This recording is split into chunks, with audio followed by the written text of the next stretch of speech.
Welcome.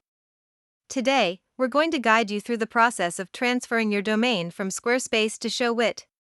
Let's get started. First, let's understand the basics of domain transfer.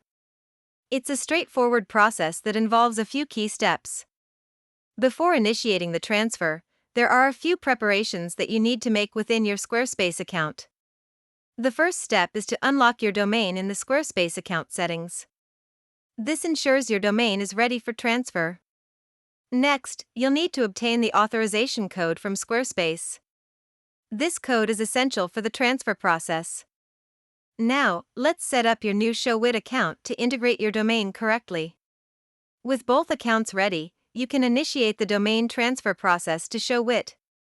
Click on the appropriate button and follow the prompts.